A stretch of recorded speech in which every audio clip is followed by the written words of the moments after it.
Ladies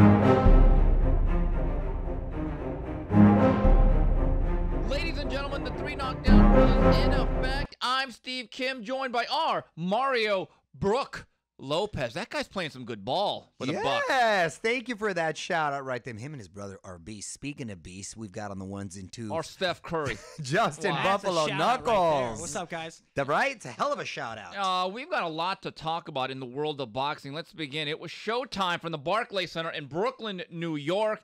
And still the WBC heavyweight title of the world is held by Mr. Deontay Wilder, starching Dominic Breazeale in one. Mario, is it Deontay or detonate? That right hand is a bomb. Deontay Wilder has slowly won me over in such a big way. I always thought he was initially one-trick pony, heavy hands, a little too sloppy, won't be able to sustain. You know what? I was wrong. I love that he fights with aggression. I love that he has bad intentions with all his punches. I love that he's just knocking out fools. Whoever he touches, they can go down. He's exciting. He's explosive.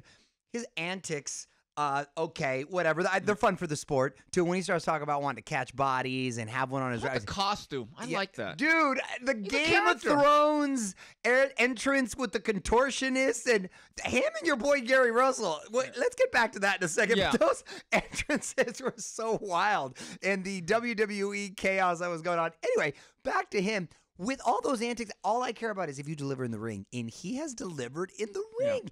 Even if he couldn't put away Fury, which I know we were both at that fight, man, the effort never stopped. He ended up dropping him, obviously, twice.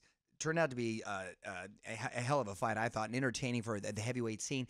But he has remained must-see TV, and I'm a fan now. I'm a fan, and I really look forward to the potential matchups with the rematch with Fury and with Anthony Joshua. And here's the crazy thing about Dominic Breazeale is that I know much was made with Joshua making the quote about he took him out in 7 and he was hoping a little later, whatever. We know styles make fights.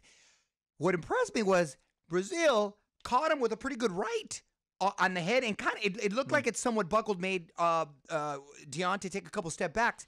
He didn't let that bother him, straightened out that 1-2, and boom, that was all she wrote. Great reactions in the crowd. So he just seems to, I don't know if he seems to be getting better, Kimster, but with who he is, he seems to be looking more comfortable, and it's been very effective. You know what Deontay Wilder's good at? Being Deontay Wilder. Right. Like he knows himself, right.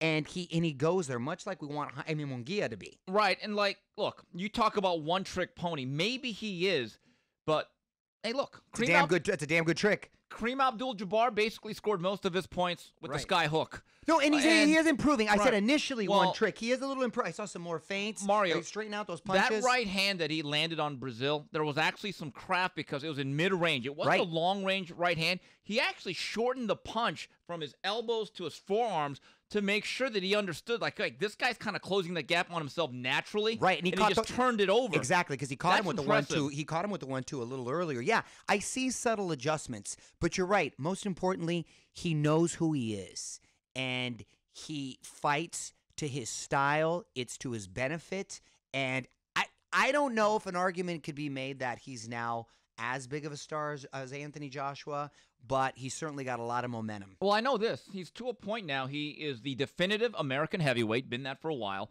Now, the ratings on Showtime and the gate at the Barclay was not the greatest. I think that had a lot to do with the dance partner. Again, it's not a concert. This is a sporting and athletic contest.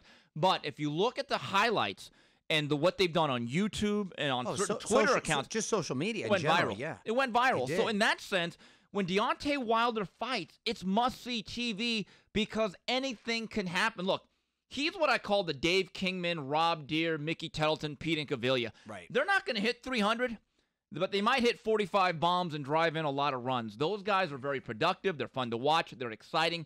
They're good for boxing. Now, look, I don't know if they're any closer to the Anthony Joshua fight or the Tyson Fury rematch, but Deontay Wilder, to me, you're right. He's evolved at being himself. He'll never be Larry Holmes. He'll never be technically perfect. You know what, Mario? Who gives a damn? No. He's entertaining. And he's going to make for damn good fights. Now, with that said, would you rather see him fight Fury next or Joshua? Because I've already seen the Fury fight, and Joshua is not quite the puncher, but is still very strong, but is a little bit more tight technically, and I've not seen that fight, I'd rather see Joshua Wilder next. What do you mean by not the puncher? You don't think he's as... He's strong. You don't think he's as explosive? And he's concussive, but he's not as twitchy. The one thing about Wilder that is so dangerous, both can really hit. Right. I get the sense, though, that when I look at Wilder, he's the type of guy with one punch, bang, blows you out. With Joshua, it's a heavy, thudding type of power, yes, but he's technically more sound, but he's not quite as fast in his delivery. See, that's the fascinating part about that particular matchup. Right, but I also think because he is more technically sound and his fundamentals are there, he doesn't necessarily have to resort to... Because some of those punches look like windmills too, but you're right. I think he is a little twitchier. And who knows if Joshua, it does get interesting, will allow him to come inside. The head game's coming in. So, yeah, that is, I too would like to see that next. Now, as far as who has the best odds of which of those fights occurring first? I would say, based on the fact that Anthony Joshua is on a streaming platform, which has said, hey, pay-per-view is dead. Here's the thing with Fury and Wilder, if they fight again, whatever they did back in December, which I believe was 325,000 buys, I would put dollars to donuts that fight the second time around, based on the heat that Wilder's generating, Tyson Fury's now with ESPN and Top Rank, I think it does double the numbers. So do I. I was thinking that might be the easier fight to get made, but at some point I wonder if Joshua demands the fight only because now it seems to be at its economical high point. Yeah. Right? Like, you probably, right now that they're both, if someone suffers an L, then there goes all your momentum. It shouldn't, unlike the UFC, which we've talked about, but it really does as far as being able to capitalize at its peak. So I know Joshua's got another test, and hopefully if he makes a spectacular debut here in the U.S., then it's really going to be... It's been cooked. Yes. It's been cooked, and let's take it out the oven. Let's not do it when it's all burnt. Exactly. Okay, so let's have that fight within a reasonable amount of time. I'll call Shelly Finkel later this week. He says he's dealing with everybody. But again, if there's one heavyweight fight to make that we have not seen, again, not seen, it would be Wilder versus Joshua. The co-feature this past Saturday night was the WBC featherweight titleist making his yearly annual appearance, Gary Groundhog Day Russell, stopping Kiko Man Martinez in 5. Mario, as you mentioned, I thought the entrance was much more entertaining than the actual fight. Those guys didn't. That tribe was. I thought it was indicative of his energy and ironically like a microcosm of his career. They were just sort of there. They weren't really hyped up and not doing anything. I was looking for Prince Akeem and Simi. Yeah, dude, coming to America there. His shield, little shield with it. The whole thing was so like, what am I watching? And what about the T-shirt calling out Al Heyman? Oh my wow, God. I thought that was an interesting sign. I've heard for a while, and I mentioned this a couple months ago, he is not happy with his career direction. Well, you think? Yeah. I mean, well, you mentioned he's once a year. It's talk about dying on the vine. In 2015, he blew out pretty good fighter in Johnny Gonzalez, and you're thinking, wow, this guy's going to have a good run. 2016, 2017, 2018, and then 2019, fought one time. Now, again, do I think he'll have another fight in the second half of the year? He's the real one time, not Thurman. No, it's not Thurman, but... Look, I believe that Gary Russell is very frustrated by the fact that he cannot get Leo Santa Cruz, who's also under the PBC banner. Now, I've been told that Al Heyman is very reluctant to make that fight on behalf of Leo Santa Cruz, who he's very close with. Now, Gary Russell, I've seen on Twitter, people have quoted him as saying, I'm now a free agent. I could deal with anybody.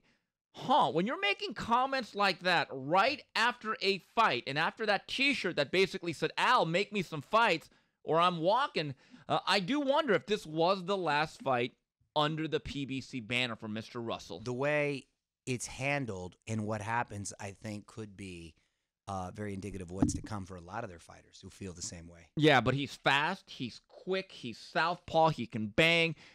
But I just wonder, when you look at his legacy, there is none. It's kind of like there's no there. there. So Right. we'll see what happens in the future of Gary Russell Jr. This past weekend, the World Boxing Super Series semifinals took place from the SSE Hydro in Glasgow, Scotland. And I have to tell you, Naoya Inoue, to quote the great words, or to paraphrase the words of Jerome Brown, did the Japanese sit down and have dinner with Pearl Harbor before Naoya Inoue bombed Emmanuel Rodriguez in 2 rounds? What do I say all the time, Mario? It's a Kim mantra. It's not sometimes if you win, it's how you win. Wow. I'm going to be honest. I was vaguely familiar with Inoue, and I heard he's a big puncher, and I heard obviously he's been on a tear, but I hadn't put the effort to see any of his fights since. Man, now I'm mad at myself. I want to go back and watch all his fights. This is the 6th consecutive opponent that prior or after facing Inoue had never been KO'd. Yeah. Never been KO'd. And the last 3 didn't make it past a round and a half.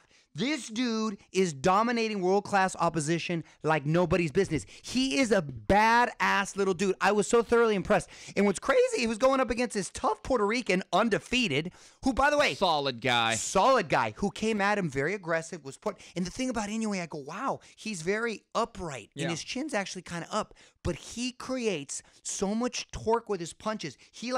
It's like a whip. He whips. Yeah. He's got like this whip with his punches. It's so impressive. It's not like torque. Yes, it's his torque, and it's from this upright position. It's almost like a top, and that because it's not like he's rippling with muscle being put together. But man, that creates such pop. And when he dropped them with that left hook, woo, and then he went down to the body with a body shot, which I go, oh, this kid sweeping right hand. This kid is bad. This kid is bad, and I hate to say this, but oh my gosh, I'm already kind of feeling bad for Donito Donaire. I don't want to call him out. Hey, listen, he's got a good left hook of his own, but this kid looks like he's something special, next level. Talk about the monsters from Japan. You've had, Giant Robot, Godzilla, and now Loch Ness Inoue. I mean, you take a look at his career achievements. He won a title at 108. He was considered the best guy at 108. Skipped all the way to 115. Won that title against Omar Narvaez, who, by the way, in over 45 fights coming into that fight, had only lost once and had never been knocked out. He got him out of there in 2. Dude, it's very, very impressive. It's explosive power, but he can also and technique. I was just gonna say he can also box and is very fundamentally sound. So yeah, he's got it all. I wonder what the ceiling is. Well, Rudy Hernandez, who was one of the sharpest minds in the sport, has been telling me for a year. He goes, Steve, I love Crawford and Lomachenko. He goes, that's my #1 guy pound for pound. And he says, Steve, he will beat anyone right now at 122. And I think eventually, he said, within 2-3 years, he'll be at 26. So that's a magical run if that happens. Now, no, listen, based on his resume and run as of late, and the dominance, the level of dominance. Well, really that's what I'm saying. Apart. The resume and the level of dominance and how spectacular a lot of these knockouts have been, you kind of almost an argument could be made for #1. He's just one of those guys you hadn't heard of, but I hope we get to see a lot more. Speaking of which, ESPN asked me to turn in my ESPN pound for pound poll, and yes, Inoue is Ichiban on the Kimsters list. It's going to cause a little controversy, but I believe, again, based on everything you said, level of competition and just the magnitude of dominance, because he's Houdini. It's 5 minutes of fun. These guys are not even going 5 minutes with him. And that the Puerto Rican kid, I thought he was going to be a test and very durable. Whoa. And he got the look on his face. I was like, he's like he got hit by a car. Right. And look, Emmanuel Rodriguez, talk to anyone on the island, they will tell you that was our best fighter. That's our best world champion. And I still think very highly of Rodriguez. He will win titles again. But when you run into an absolute force, I mean, you talk about that power. This guy's Fukushima. He is radioactive. That kid was badass. And Mario, Josh Taylor, I thought really showed how solid and legitimate he is, gutting out a tough, hard-earned 12-round victory over the very, very hard Ivan Baranchynk by the scores of 115-111 twice, 117-109. This fight was keyed by 2 knockdowns in the 6th round, scored by Josh Taylor. Now he moves on to face the very talented Regis Prograis. Really impressed with Taylor. First of all, I love white dudes who got flavor. And he got some soul. He got some sauce. He can box his ass off. He's a southpaw, and he was going up against that tough Russian kid. That kid was put together. He's strong. I've seen him in wild card. He can crack. And he had him in trouble. And he was game throughout. Oh, game, really game. But he had him in trouble. What was it, the 6th? He had a big 6th round. I go, ooh, Baranchynk might be turning the cards right here. The pressure might be getting to him. Taylor, in the very next round, answered, caught him with that big right, dropped him. Woo! And I was like, oh, this kid can handle adversity. He knows to adjust.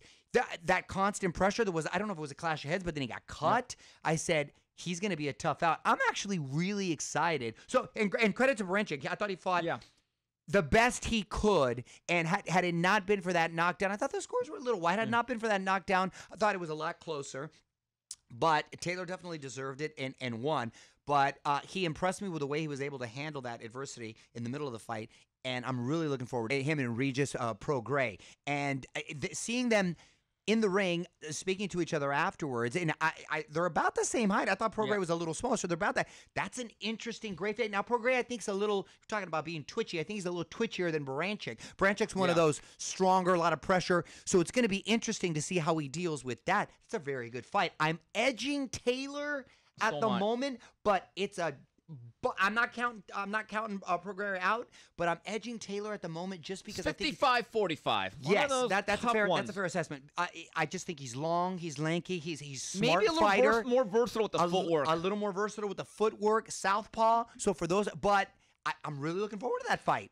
Freddie Roach was in the corner of Ivan Baranchynk, got him ready for this fight. I saw him early at the wild card. He looked very well prepared. Yeah, and I said, Freddie, what'd you think of Taylor? He goes, Steve, he's good, better than I thought. He's very good. And he goes, I said, it's okay. Scotland, look at Scotland putting out these. So I said, do you think he should beat Prograis? Would you favor him? And Freddie said, yes. He says, it's a good fight, but he says, Taylor showed me something. Yeah. So just keep that in mind. He showed me something, too, because I knew he could box, but then when the way he dealt with, because that was a tough 6th round, and he was landing some shots on him, the way he dealt and answered that and was able to take him, drop him. Real character. He showed some grit, some character, and he managed to stay composed. I like that kid. Moving on to the fight review, a lot of stuff that happened last week. Thursday night, Fantasy Springs on Ring TV, a Golden Boy show. My boys Doug Fisher and Beto Duran were part of the call. 2 really good gut-shot victories for young prospects. Romero Duno, technical decision in 9 over Juan Antonio Rodriguez. And then Manuel Robles Jr. with a split decision 10-round victory over Rigoberto Hermosillo. Thumbs up, or hats off to Robert Diaz. Put together a really good card there for Golden Boy. Yeah, he did. He's been doing a great job. And as a matter of fact, I think he got Matchmaker of the Year. Someone recognized well him. earned, by the way. Well earned. Best handle, too. Michelada time. Oh, yes. And best breakfast burritos we've ever had. We need to have him come back. Real quick, I wasn't able to catch the DAZN fights live because I was working. We were talking. I'll tell you how I watched them the very next morning on an iPad on the elliptical. Dude, nobody has an excuse to not really work out. It was a great, and it was a good fight. To so 2019. But I was hit. That's a great way to watch the fight. It is. If you're not seeing them live, obviously you're going to watch them next day. Get them on the iPad, put on the elliptical, get a little workout in, and you're watching at the same time. You're fired up, and you're getting a good workout. Well, just wanted to point that out as a little side tidbit. Interesting you say that. In my apartment in Koreatown, our power went bzz. Oh.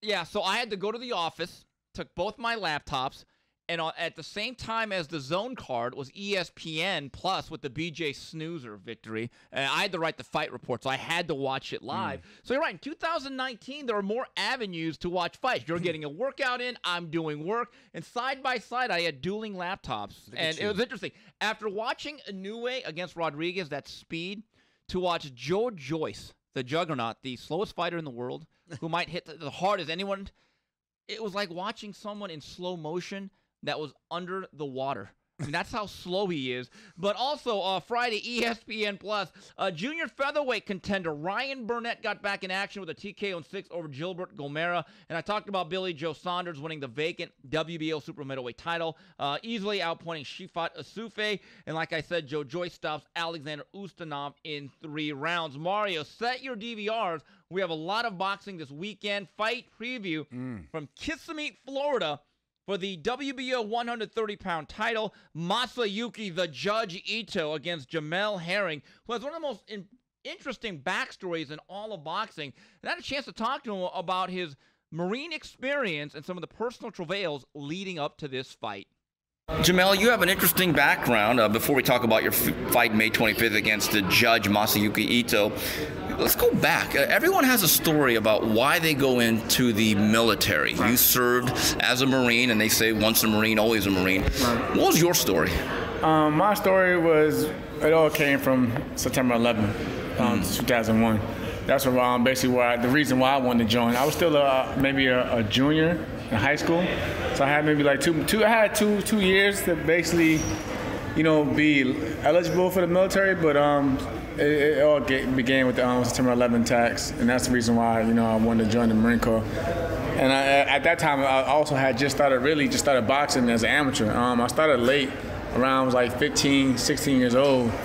And a funny story is I was on a good winning streak, and my first amateur loss came from Danny Jacobs in the Junior Olympics when we was around the same age, of course. But after the whole September 11th attack, that's when I really decided that I needed to do something with my life, to have something, to be secure with something as career-wise, and I wanted to join the Marine Corps. What was the reaction of your friends and family? Obviously, everyone had emotions over that terrible day. I think it changed our world in general. But as you told all your family, friends, relatives that, hey, I think I'm going to go into the military to serve our country, what was the consensus that you received? It was actually more positive than anything, because for the most part, all of my aunts and uncles and my father, they were in the Army. They were in the Army. I was actually the first member of the family to join the Marine Corps. But they all had a positive outlook on it. If anything, of course, being parents and everything, they was more concerned about what was going on overseas, and they obviously knew that I will eventually have to go overseas or whatever. But for the most part, everyone was very supportive, and they just looked at it as I was just basically growing up and becoming something. Did you ever think about that? It's one thing to join the military when there's no war, when it's relatively peaceful. You went right into the belly of the beast in 2001, 2002, and by 2003, I think we were in a full-blown war. Right. So as you report, you enlist, first day of camp, did you ever have any regrets? Yeah, because I honestly, I was still 17 years old when I went to boot camp in Paris Island. So I was still young. I was still a kid, and I had a lot of maturing to do. And I basically grew up into becoming a man in the military. I even served I even experienced my 18th birthday in boot camp. So it was different. It was something that I wasn't expecting, but I had to basically suck it up and just roll with the punches. So as a high schooler, as a young man growing up, how would you describe yourself as a person? As a person, I can say I appreciate things a lot more. I'm more reasonable now than I was as a kid. As a kid, I was really arrogant, but growing up basically in the military, it just made me appreciate things a lot more, and I don't take much for granted. Even in my career, I don't take things for granted. So I think I'm very more appreciative, and for the most part, I'm a people person. Like, I can connect with a lot of with different individuals out there. So Jamel, would you say this was a life-changing experience, that even to this day it shapes who you are, the military experience? Oh yeah, of course. Like I said, like the saying goes, Marines build character, and like I said, for me, joining when I was enlisting when I was still 17, the military is basically all I know as an adult. Even to this day, even though that I haven't been active duty since 2012, the Marine Corps is a lifestyle. So it's who I am. I take it with pride. I enjoy representing the Marine Corps, and of course, I enjoy giving back. You were in the Iraq War. What is that like? Oh man, it was a totally different experience. It made me just appreciate what we have here in America, even though America isn't perfect by far. But just the little things that we take for granted, like just looking at stuff like grass, proper plumbing, plumbing from functional water and things of that nature. Electricity 24/7. Like you said, it's the little things that made me appreciate what I have here in America, because it was kind of heartbreaking for me to actually see kids growing up in that type of environment where they didn't have the proper nutrition, the lifestyle that we obviously have as Americans and things of that nature. And like I said, that's basically a very main reason why I don't take much for granted, because like watching adults and everything go through it on TV is one thing, but when you have to acknowledge infants and kids living like that, it's kind of heartbreaking. When you are in the midst of battle and bullets are flying and your life is basically at risk every day, does that change you as a person forever?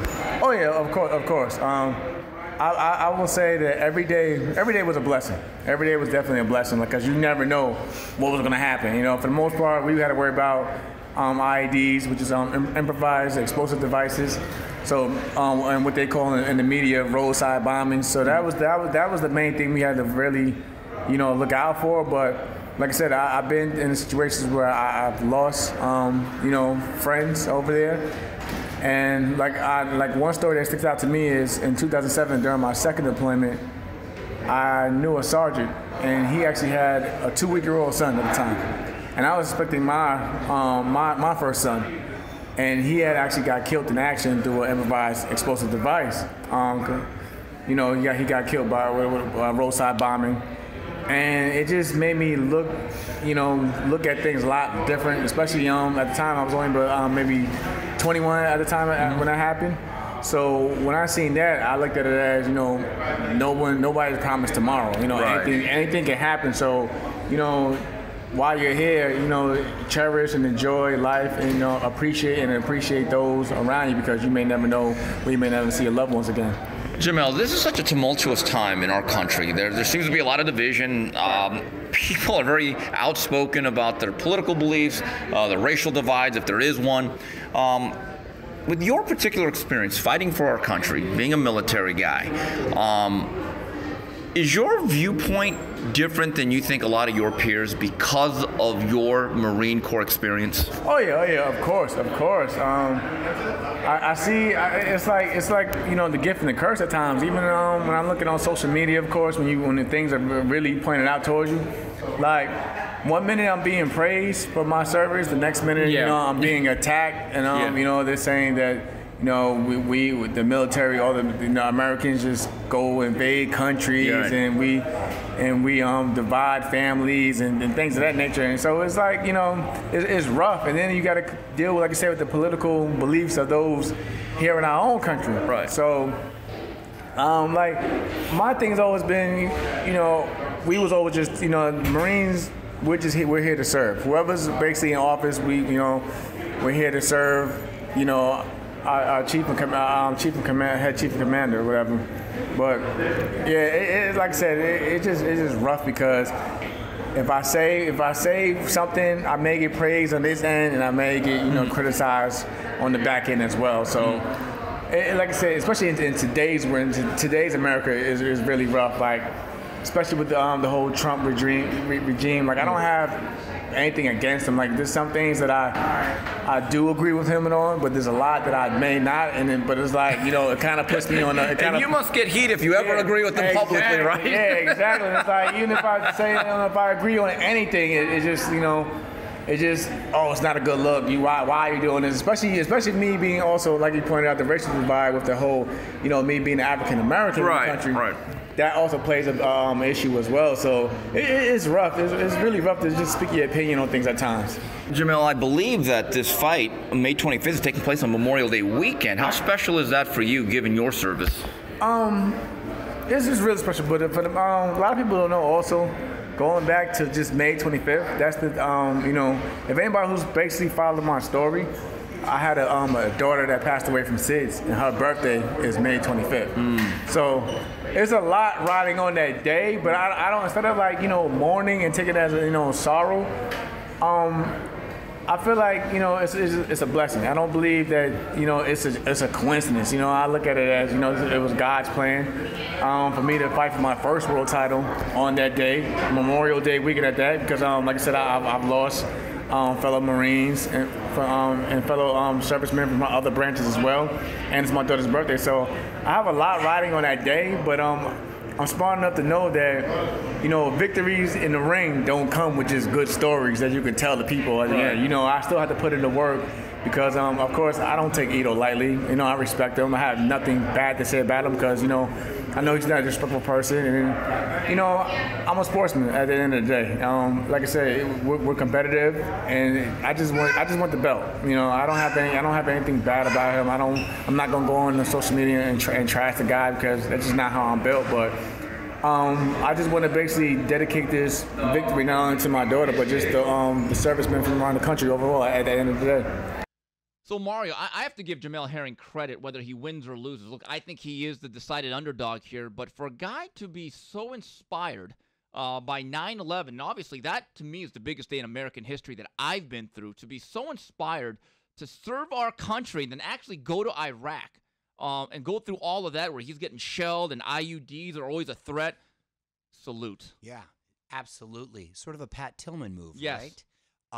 Who unfortunately paid the ultimate price. But yeah, when you get so inspired to make a life-altering decision like that, that just shows tremendous character. And you never have to worry about a guy like that putting in time for training or really taking his craft seriously. So, and how can you not root for a guy? Yeah, like and that? I believe Ito is the favorite.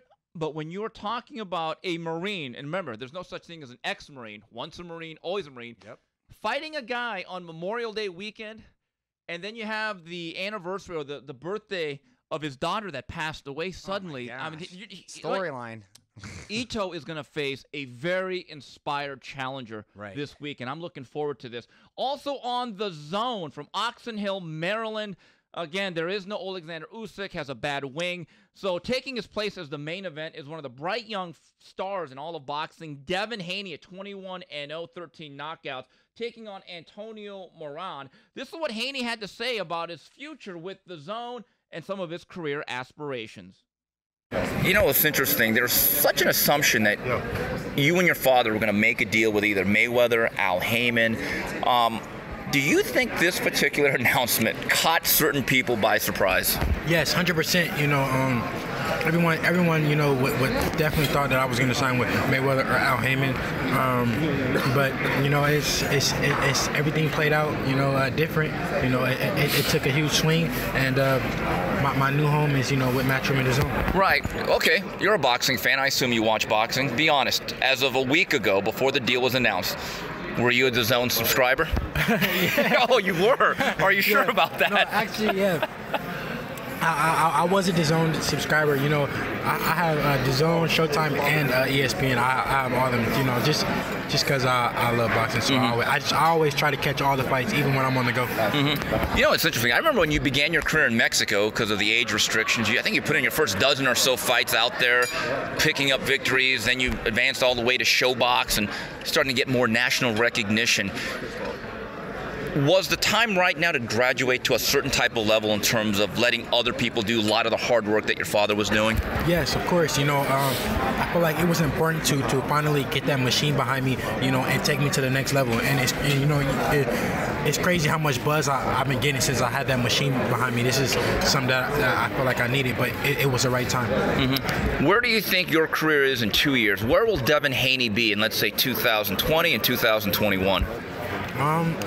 I think Devin Haney is going to be huge. You know, I'm going to be, you know, probably like 23, 24 around that time. You know, so I'm only going to get bigger. You know, I'm going to be multi-division world champion by then.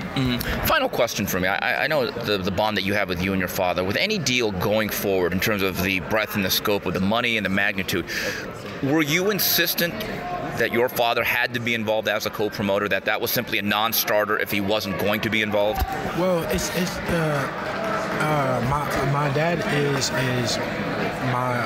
my manager, so you know it was me as a co-promotion, but my team, you know, my company, of course, that's my dad, that's my uncle, that's my whole team. Of course, my team had to be involved in this deal, whatever deal that I'm in. Mario, what I love about the sport of boxing, and people say to me, what excites you? I love the fact that Devin Haney is 20, Ryan Garcia's right around the same age, Virgil Ortiz, I think, is only 19 or 20, and of course, Teofimo Lopez is only 21. And then Tank is right around 21. Right around, yeah. Boy, future's bright. Future looks really bright. I know I just mentioned Tank, and he came to mind because he's a blue chipper in that category there, but don't like a post that. Did you see that video? Whoa! My man looked like De Niro in Raging Bull when he's between fights with his wife beater, where he's looks pregnant and chubby. What weight is he fighting now? Like that's not a good look. He looks so thick he should be called Thank. Here's I mean, geez. Here's the thing about all these guys, and they try to sort of live this Floyd Mayweather lifestyle. Regardless of however you feel about Floyd never and his got that way. shenanigans, You never got that way. Floyd, you gotta. I always respected his work ethic. My man never looked out of shape. I mean, never. Till this day, he looks like he's never stopped going to the gym. You know he's never drinks. Doesn't never drink. Drinks. Doesn't smoke. Whatever. I know he's hanging out at strip bars till hours of the night and crazy sleep patterns, but doesn't drink, doesn't smoke, is in the gym constantly. That guy, that work ethic is pretty admirable. And these guys who want to be like him don't want to put in that work. Mario, was the code broken by whoever released that video? First of all, taking that video of Tank and then uploading it.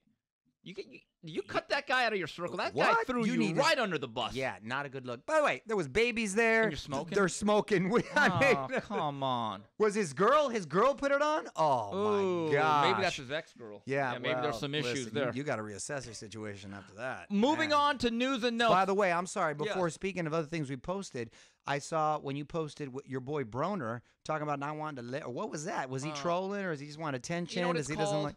It's called Sunday. Really? I mean, he does this a lot. Look, he's the boy who cried, I don't want to say suicide, but he does this. Here's what I think happened. Every time he does this, what I've been told is that Heyman basically says, no more advances, or I don't have a fight for you, or I'm sitting you out. And it's a cry. Oh, and look, no one is saying we want him to off himself, but look, the first couple times it happens, we're like, hey, are you okay?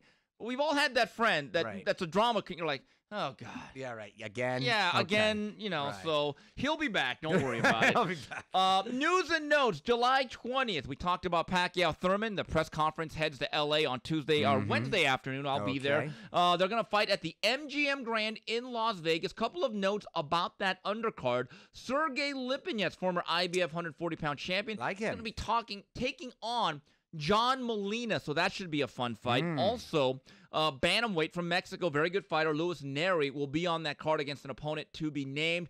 And Mario, quick thing. Garcia versus Garcia. It's not a divorce. Mikey and Danny at 147. I don't know. I'm not thrilled. Is it official? I think it's going to happen. I've been told it's going to happen. Why? Yes, that's my reaction. But here's the thing. I don't hate it, but I don't like Mikey staying at welter. I never asked for it. I'd see Mikey at 140. That's right. Yes. Come on, man. After hanging out with your boy Victor Conti over there, my man still looked like he was chilling at the Birria Festival, just pounding. Like he still did. 47 is just, that's not the right weight class for him. I don't know if he feels that's the most lucrative. It has to be, don't you think? I mean, but at 40, let me tell you, at 40, it's still tough matchups with Josh Taylor and Prograis, now that I'm thinking about it. So, and I don't know if that much economically, it might be, but at 35, where he really should be. Well, okay, look, you're already lukewarm on the matchup. This is what's going to really make you even a little bit more get to the left of it. I don't hate it. Yeah. I just don't, I don't like that he's at 47. I don't like it. You know what you're going to hate? What? It's on pay-per-view. Oh, come on, man. Look, I like Mikey. I think he's one of the best fighters in the world. I like Mikey a lot. But he lost at least 10, if not 11, maybe 12 rounds against Spence. You're going to put that on pay-per-view? Put that. And meanwhile, Errol Spence, this is a little T there. He's not happy about this.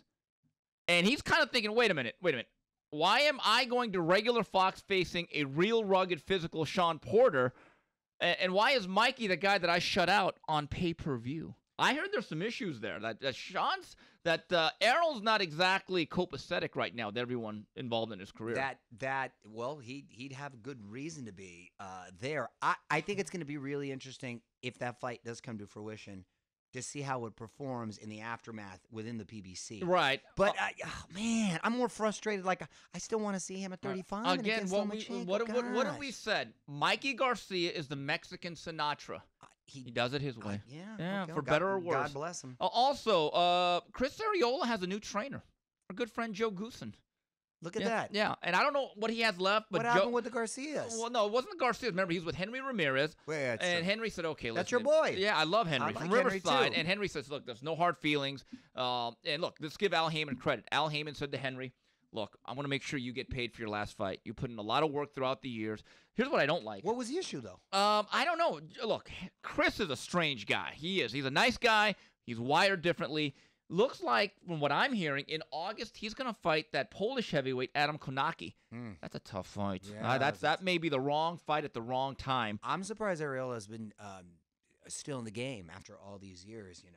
He's a nice guy. Obviously, don't want to see him get hurt, but you don't like to see those breakups when they happen with people. And look, Henry's got a really deep roster of young amateurs, and I think there comes a point that, look, you've had your run with Chris. Chris is not the easiest guy to train. You don't know if he's ever going to show up all the time. He goes AWOL once in a while. Right. Look, sometimes you want to turn the page to the new chapter, the new generation of fighters coming up. Going to the Ask Mario segment of the show. And wait a minute. Justin Nichols. Justin has a question. Hey, Buffalo, is that you? He says, I think I do. Little assumption here. When Steph Curry wins his 5th title next year, is he better than Magic Johnson? You're already counting this year. He's already got the parade. Parade's already playing. Can I tell you something? And I one. think I mentioned this to Nichols earlier. You know what bugs me more than anything is that they blew the 3-1 lead. Magic Johnson would never blow a 3-1 lead. Seriously, that bugs me more than anything, bro. That's always going to haunt me. I don't care how many more titles he wins. Steph Curry, I think, is the best shooter ever in like the history, and that's a bold statement. But Magic Johnson, man, hope he played the point, center. How many different positions? You're right about that. He is 6'9", and he was able to play all 5 positions. As an all-around player, you kind of got to go with. Yeah, there's but no I will say this about Steph. I don't think, just as a player too. Yeah. I don't think it's fair to call Steph a point. I think he's the best combo guard ever because if he was a two guard, of course, and he's just coming off screens and didn't have to initiate the offense. Yeah, but I said best shooter. Give me who's the best. There's no doubt about it. I'm the absolute best shooter. I don't know what it is about Steph. Is it because of his family situation or the way he looks or the fact he's happily married? There are certain people that do not want to give him his due. Wait, who? Well, they're being ignorant. How are you not going to give that guy his due? And if I ever hear another person that said that they would rather take Russell Westbrook or James Harden, you can't have conversations. They better jump off a bridge. Let me ask David Sykes. Do you listen to any other boxing podcasts? If so, which ones? I can answer this one. I love the Boxing Rant with Kenny Keith, Vince Cummings. Very, very funny guys. Also, Jason Tufix and Ryan Scalia, Great White North. They do a really good podcast, which is basically centered around Canadian boxing. Those are the two that I would give the Kimster Canadian boxing seal of approval. Damn, you got a lot of time in your hands. Here's one from Brad808. Any chance LA gets to play host to Nonito versus the Monster? Lots of Pinoys in Carson. Tons of Japanese live in Gardena and Torrance. Home Depot Center is in Carson. Gardena and Carson, less than 15 minutes away. Mar, here's the problem. That'd be awesome. Now, you know that fancy lighting thing that they have with the stage? It looks really nice. I was told by Richard Schaefer, who's part of that board, you have to have it in an indoor venue. So I don't think the Home Depot Stub Center will work. Now, how about the Forum, Staples, the Forum, or even the one at USC Galen Center? Yes. And by the way, Schaefer has hosted a fight there at the home of USC. We saw Areola and Bermain right there, and obviously, fight on. Also, here's one from Easy Ed Anderson. At the risk of sounding controversial and sparking a Twitter storm, hasn't Inoue's level of opposition been better than Crawford's with equal weight hopping and more dominance? Yes. There's nothing controversial about that. Right. And look, part of pound for pound, which again, I've in the past I've called it mental masturbation. It's a fantasy list. But part of it is the eye test. Crawford certainly passes the eye test. He's in my top 2 or 3. It's not a knock on anyone else. If you have Inoue number 1. And here's the thing, too. Inoue's had the willing partners. Crawford, unfortunately, because of the politics, hasn't had the opportunity as well. But, yeah, listen, they're definitely on the Mount Rushmore. That's what I love about the World Boxing Super Series. Last year, with Alexander Usyk winning the Cruiserweight title, and let's say Inoue comes out of this fight with Donaire the winner, it's come out of there thinking we've created international brands. Whoever comes out of Taylor, Prograis. Yeah, that's another one. That would you consider them the best? Absolutely. Junior With all due respect to Jose Ramirez and Maurice Hooker, those guys went through a gauntlet. So I will give those guys a little bit more credit. I agree. Absolutely. Here's one from Robbie Patterson. With A.J. Wilder and Crawford Spence both miles away from being made, we have a great substitute in Prograis Taylor. How highly do you guys rate this fight? I think it doesn't get much better than this. I'd be shocked if it was dull. Look, any ranking of fights in the second half of 2019, let's say you go top 5, Prograis Taylor and, to me, even Inoue Donaire because of like what's at stake here in terms of legacy. I think both those fights are in my top 5. Absolutely. I agree. Ivan Mendez, if Steve dropkicked him like the guy did to Arnold Schwarzenegger, would he do more damage with sandals on? You can't drop kick and flops. There's like a rule against that. I don't think you can get spring. I got to give the Terminator credit. It was like a fly hit his back. Right. He didn't budge, man. 71-year-old, my man. The Austrian oak. Yeah, I hope. What was that guy thinking? How did he plan that out in his head? I hope they beat his ass. Yeah, I hope he's in the gulag. Yeah, honestly, right? no respect for him.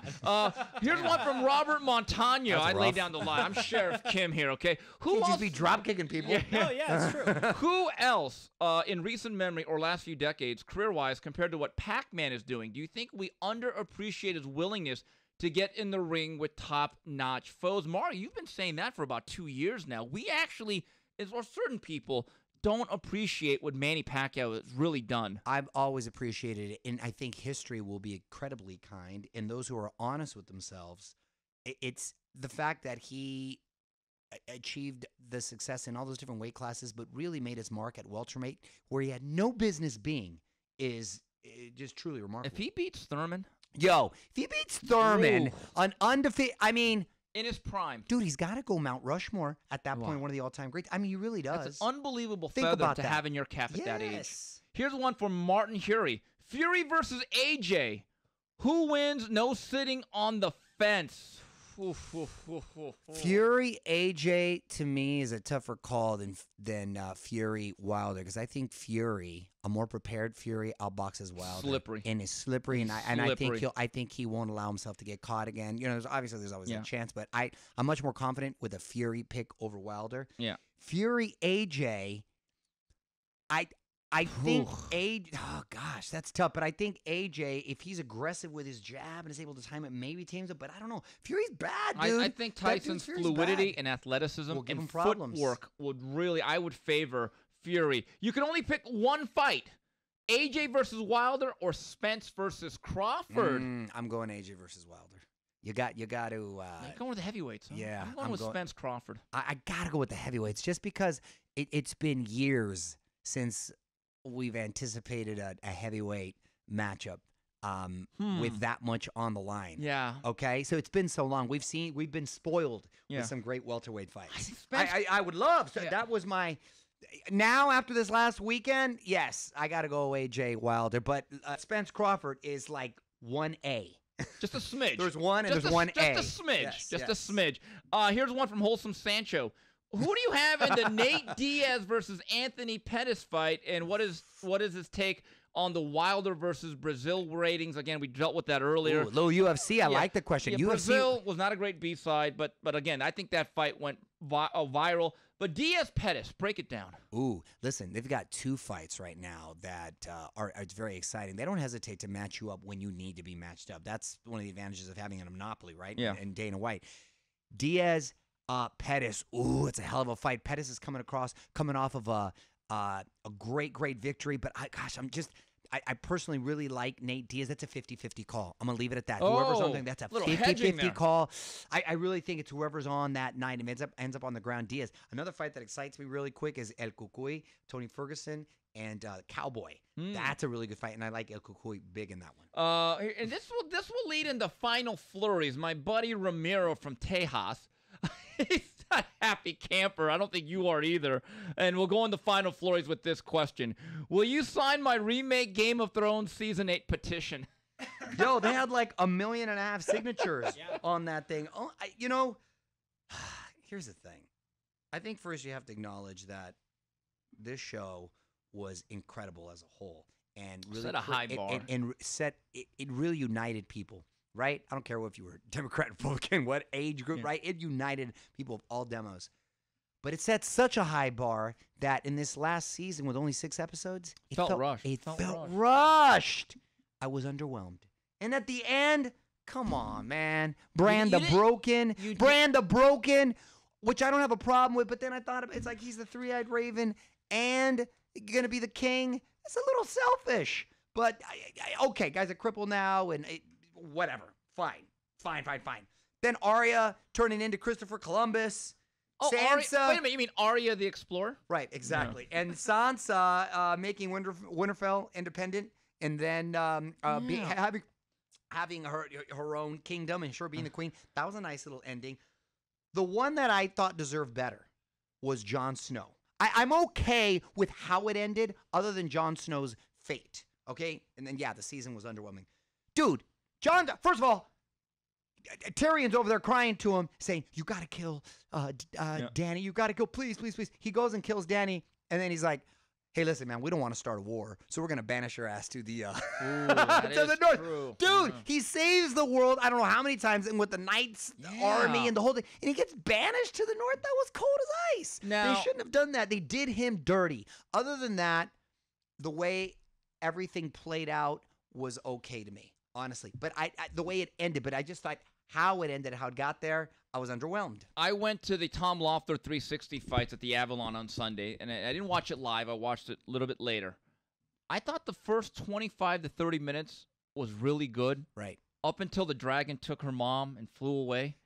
You were out of it at that point? Yeah. Wait, you did like that? I did. And I was like, wow. Wait, you did or you didn't? I did. I thought, wow. Yeah, so did I. Because when he stabbed her, I was like, whoa. No, that was good. I like that. No, that was the best. I think that was And unlike Rob Pelinka, he's not a backstabber. He's a back fronter. Or back fronter. Whatever. Do you think Drogon the Dragon, do you think he purposely burned that Iron Throne, or that just happened to be his way in that was his way of saying, I can't kill Jon Snow, but I want to kill this whole system here. And by the way, see, I thought it was just conveniently placed. I did like that scene when Tyrion walks into the rubble and he sees the hand of his brother and the emotion of him seeing. Look, him and Cersei did not get along. I thought that was a pretty good scene, but I'm not gonna lie to you. The last hour or so, or last 45 minutes, kind of drug on where I'm like, let's get going here. Yeah. I put 9 years into this. No, exactly. Was Billions on this week? No, they knew. They're like, you know what? They're good, like, because I was mad. I was like, did my DVR not get it? Okay, because I was mad because I immediately wanted to watch Billions to wash that taste out of my mouth. Seriously. But you know what? Seriously. You know what? I'm going to look back on this series incredibly fondly as one of the best series ever. Honestly, it might be one of the best series. Was it a better ending than Sopranos? No, Sopranos had a better ending. Okay, was it a better ending than HBO Boxing? Okay. No. That absolute the worst finale of all time. Yeah. Absolutely. Yeah, I was there. Trust me. But look, I really believe they're in a no-win situation.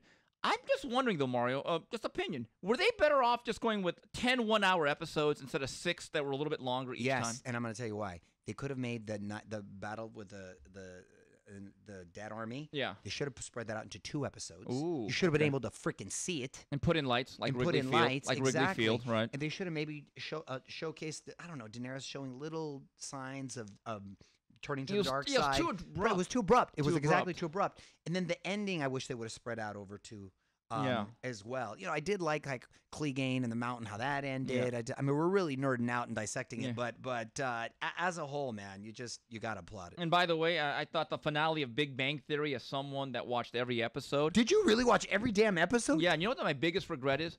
I never could get the words to the theme song the first half. The second half of the theme song, I kind of got the words. They have a theme song? Because they don't do theme songs. It was very fast, though. The words are very fast, so I can't sing it. The last half of the song, I'm pretty good, but how's the song go? How's the last song? I don't want to. No, give me the last song. Come on, we're all friends here. Our whole universe is in a dark, that's right. There's a theme place. song, yeah. Okay. You watch every episode, and that's all you got? It was hard. It's What not do like you mean it was hard? It's not like Three's Company. Three's Company was great. Come and knock on our door. Come and knock on our door. We've been waiting for it. You see? Yeah, exactly. You take the Growing good, Pains. you take the bad, you take them all in That there. growing You have the pains facts was- of life. How was Growing Pains? It's like, show me that smile. Show me that smile again. Well, of That's course, right. my favorite. Now the world don't move to With the the beat of just one. But drum. that one was tough. Big Bang Theory. That was They a did- different strokes, yeah. Yeah, but they did a nice job in that final episode. Couple of other TV notes. Greatest American Hero was a great one, too. Who can Believe it or not, I'm walking there on you air. go. I That never was the thought 80s, I right? could feel That was a so good one. free. All right, enough. Flying away on a wing and a prayer. Yeah. Who could it be? That was a jam. All See, right, I told enough. you. I know you want to catch up to this. and I've given it the Kimster seal of approval. What's on that? Showtime of Mikes and Men on the Wu-Tang Clan. Yes. Very well done. Is it I've good? seen Did the you first two. Okay, so you haven't seen And they're it's a about an hour 4-part each? series. Yeah, about an hour each. All right. And I was a Wu Head. I like Wu-Tang Clan. and That's our era right and there. it's amazing that a 9-member group could actually have as much harmony because look, money gets divided. Not everyone wants to get shared. Yes. They've had an epic career, but they've also evolved as human beings. It's very impressive to see.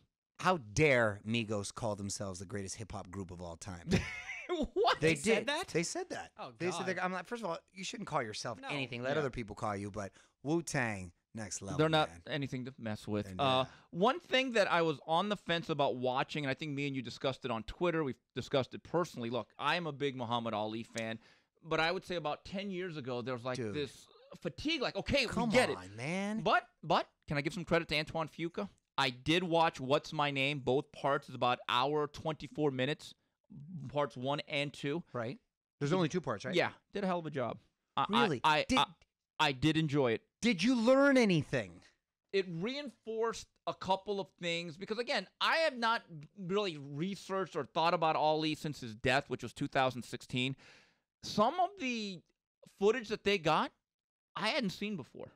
And the way, I got to tell you, Fuqua was a good director. No, He no knows what doubt he's he's a doing. good He did director. a Suge Knight thing that I thought was very good on Showtime. Ooh, So I I'm wanna a hear fan that. of his. No, I'm a fan of his too, and I think he is a talented director. Dude, it's just I how agree, many times I are you going to see agree. the same movie, bro? Yeah, like- and it's kind of frustrating because there's so many great characters, Right. especially in the sport. Like, my God, if you were to do,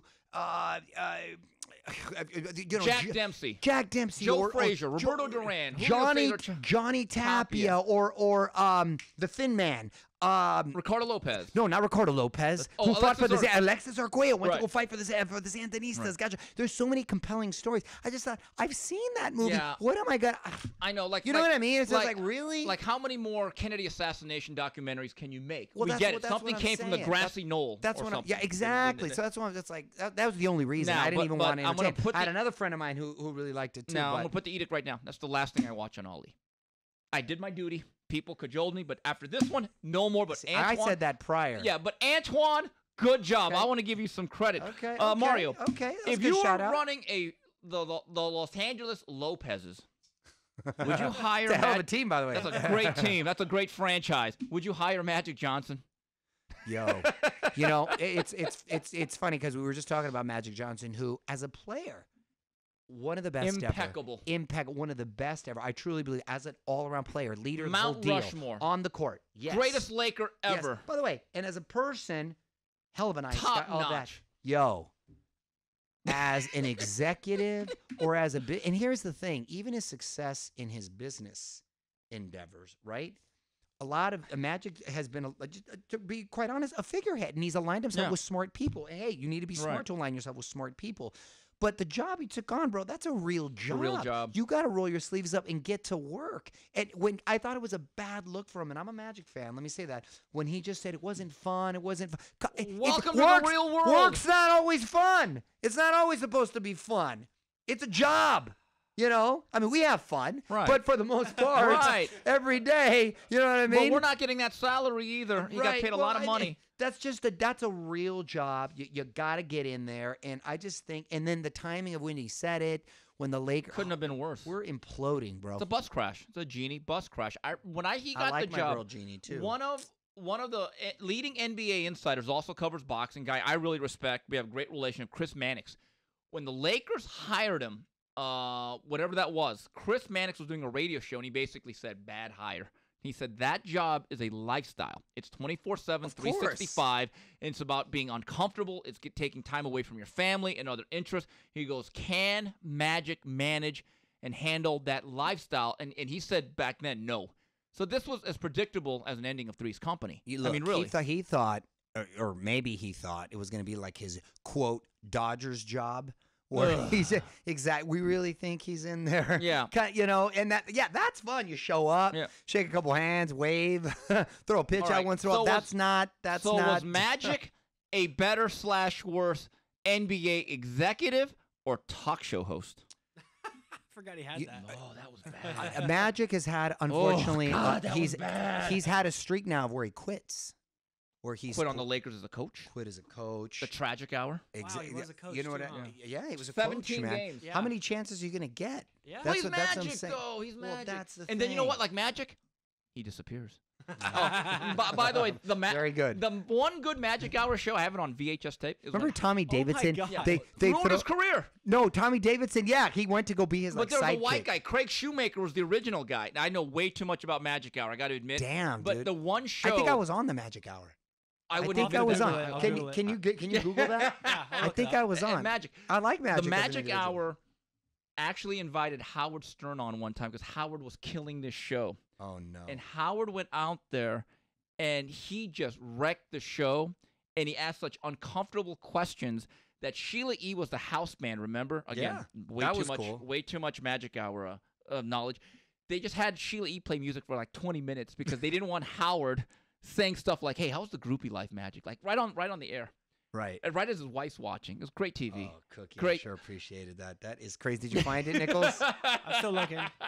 Did you, speaking of which, you said went and ruined him. Kind of reminds me of, I don't know if you saw this, but when Artie Lang went on Joe Buck's show, I saw that. I was so uncomfortable watching it, but so kind of like, wow, that's the way he couldn't. And then ruined his career. You know what's on funny? HBO It there. actually ruined the show in one show. And funny, One show. I remember watching that, and that's when Ross Greenberg was the head of HBO Sports. I turned it off. It was so boring after 20 minutes. But the next day, You gotta have a certain everyone's saying, personality. "Did you watch the Joe Buck show?" I said, "Yeah, it was boring." No, you didn't see what happened. I go, "What happened?" Yeah. Did you know HBO scrubbed that episode clean off YouTube? Really? And the funniest line was Yeah, some, but people who know. yeah. Or Michael watching Irvin was in forget. the audience. He had the greatest line. He said, just looking, he goes, "This is white on white crime." Yeah. That's what he It was called the it. best. By the way, have you seen your boy Artie Lang's mugshot? Oh my God. What happened to his Dude, nose? this is what happened to his nose He had is hit the a lot. cocaine. What happened? That's what. Oh, man. Have you seen that, bro? Yes, have you I saw it seen that? earlier. Look, he looks like my French bulldog. He does. He does. That. August- Look at that, bro. August 21st, 1998. Mario Lopez and LeVar Burton. Oh my God. Ah, was I with LeVar Burton? Yes. Wow. Look at that, dude. Look at that. Wow, you made it. Send that to Kimster. yeah. How do you not have that on VHS? Yeah, I Send should've- that. You did tape that? I only watched the Howard Punk Stern ass one. bitch. One last thing. I know you're excited. Tarantino's back. Yes, man. I can't believe he's only made 9 films. It feels like he's had That's quality over quantity. absolutely. He's not Michael Mann No, here. He's Tarantino. Oh, absolutely. By the way, I like Michael Mann too, but Tarantino only 9 films. He said he's excited about this one to the level of which when Pulp Fiction came out, and that was 25 years ago. Speaking of he's premiering- high bar. he's premiering it at Cannes, and it's about. Well, it takes place in 1969, and DiCaprio plays this actor who's, I guess, having a fading career, and Brad Pitt's his stuntman. But somehow the events of the Charles Manson, when his followers killed Sharon Tate, Yeah. it somehow encompasses that, but he's very secretive about how Manson's going to appear in the film. But I'm looking forward because Bruce Lee comes out in it. It's got a lot of great. Kurt Russell, last film for Luke Perry, comes out in it. John Travolta, all these great people that come out in the film. It's going to be a hell of a cast. Margot Robbie plays Sharon Tate, so I'm fired up. I haven't gone to a theater unless it's for work, and I have to go for work to see a movie. Dude, I can't even tell you when. Creed. Me and you went. Thanksgiving weekend. That was There it it. is. That was probably the last one. I'm serious. That's probably the last time I've went Great to just story to go about see. that. Right as the movie's about to start, Mario starts fiddling around his pockets, and what are we going? I lost my phone. And Oh, that's yeah, right. I and- lost my damn phone. That's right. I left it in the. Did I leave it in the car? No sushi restaurant. place. I left it at the So sushi I place. had to look up the sushi place, and the credits are like literally coming. I go, yes, a sushi place. Did he have Mario Lopez's phone? And they're like, yeah, we do. So this guy just sprints. Dude, you were like Mexican Usain Bolt. You didn't miss a scene of Creed. I didn't miss one. mean- I didn't miss one scene right in the movie, Right. dude. And by the way, it's not next. impressive. It's not next door. It's like a block Yeah, up. it's like a block It's away. a block up a hill. Up a hill. Remember? I mean, this guy just comes like, I got it. Dude, because my phone, I had it. That's Yeah. That's everything. I couldn't believe I left that right there. All Yeah. right, so we have a lot to talk about. Hey, folks, if you want official 3 Knockdown Rule gear, and by the way, get the new Orale t-shirt. Boy, I me can't and you believe you look remember. gangster. Oh, dude, those. Shirts look good. Orale, it's orale. Orale, yeah. Dude, you sounded like Kim Kardashian right there. Raleigh. Orale, pray? orale. Yeah, it means like, hey. But I thought anyway, it means get it pray. on 3 It means Knockdown. pray. I'm off. No, that's orale one is like thing. all right. It's All like right. cool. It can mean a lot of things. Yeah, pray's not one thing. It could be. I do. It could be like. And it'd be like if you come in looking all jacked up, be like orale, right there. Or if a chick's all fine, she's coming in orale, like that. Yeah. You know what I mean? Or if, hey, you gonna be at my house later, Holmes? Orale. Orale. See? So here we It go. could mean like a lot of things Yeah, like that. so if you want the official gear, 3knockdownrule.com. According to Google. Order it. So anyway, pray. What the? Did you That's know he Google. pray? Wow. No, that's pretty good. Hey, I didn't make Nichols. it up. I swear I never do that. Well, that's something. Google made a mistake. Yes, absolutely. All right, well, that's it for this week's edition of the 3 Knockdown Rule. On behalf of Mario Lopez and Justin Buffalo Knuckles, this is Steve Kim I'm an saying, orale for you. till next week, orale.